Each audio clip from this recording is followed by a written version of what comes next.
Hey guys, welcome back to Auto Repair guys. Thank you guys for watching and subscribing to the channel. Today will be super helpful video guys to any of you having a Kia. I'm talking about any Kia model guys. If you have any of the following three codes and engine light on, I'm talking about code P0030, 31 or 32. Stay with us guys and we'll explain most likely what causes these codes and how to fix it. Something that we see quite here at the shop, especially if you have a higher mileage Kia guys. Now, let me tell you something about the channel guys. We share the links to all the tools and parts that we use in our videos. Another thing guys, if you need to buy any parts tools for your Kia, check out the links in the description of the video below and you can see where we get all our tools and parts from for a really good price and quick shipping as well. Number two guys, every single car we get at the shop we try to make at least 200 to 300 free repair videos. Why we do that? Simply because our mission at the shop is to save you as much money as we can. All we need in return, please subscribe to the channel, like the video, that way we can keep providing this free information to you. So this is it guys, we have a Kia with a 4-cylinder engine. Doesn't matter if you have a 1.6, if you have a 2.0, 1.8, 2.4 engine, whatever it is guys. If you have a 3 or 4-cylinder engine, the procedure will be exactly the same. Now if you have a 6-cylinder engine guys, I will explain about that as well because things will differ a little bit, so make sure you stay until the end. But now, very helpful information that we'll share that will make your life way easier guys. So I'm going to go ahead and situate the camera light so I can show you a little bit better in a little bit, but let me explain now guys.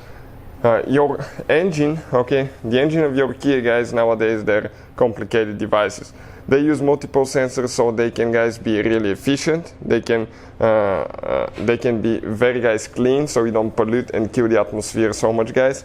And you want to make sure that you get the maximum power out of that state. So now let me explain guys, let me explain about any of these three codes. They relate to oxygen sensor. Now guys, you have two kinds of oxygen sensors. Doesn't matter if you have 3, 4, 6 or 8-cylinder engines. The first kind is known as upstream oxygen sensor. This oxygen sensor is very important for the normal operation of the engine. The upstream oxygen sensor is the oxygen sensor before the catalytic converter. That sensor, what it does actually, it tells the car computer, how much air and fuel you still have in the exhaust of your car. That way, if you have too much fuel, it means that you have a rich mixture. It's going to tell the computer we need to decrease the amount of fuel so the car is more efficient and more economical. If you have too much air, it may say the other guys. And it's very, very important for the normal operation of the engine so we get the maximum power, economy and maximum guys cleanness of your engine. Now we have a second kind of oxygen sensor. It's known as downstream oxygen sensor. This is the one after the catalytic converter. Super important sensor for detecting if your catalytic converter is doing its job and it's cleaning the air in your exhaust.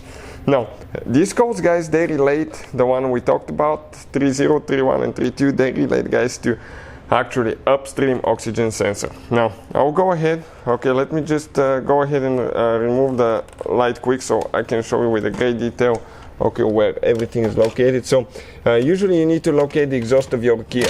It could be on the front, it could be on the back, but if you come right here now, let me just go ahead and position the camera. This is our exhaust. That cable right here, this is for the oxygen sensor. This is the upstream oxygen sensor. And now the downstream oxygen sensor, it's all the way actually down there guys. This one down there.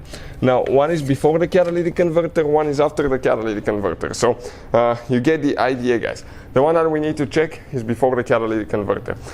We have a video that explains how to replace that on Kia Forte, which will be about the same on most Kia cars, and I'll try to put the link in the description of the video below. It's on one of our channels.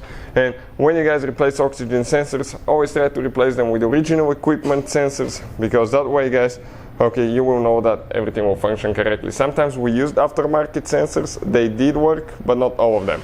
So I'll recommend to go with original sensors, and I'll put the link in the description of the video below where you can get sensors as well. Also, always guys, get an oxygen sensor socket, because with the help of that little device you will be able to easily remove the oxygen sensor in a few seconds. Without that thing it's almost impossible and you can cause quite a bit of damage to your engine. So hopefully the video will be helpful to any of you trying to figure this thing out. Thank you for watching and see you guys next time.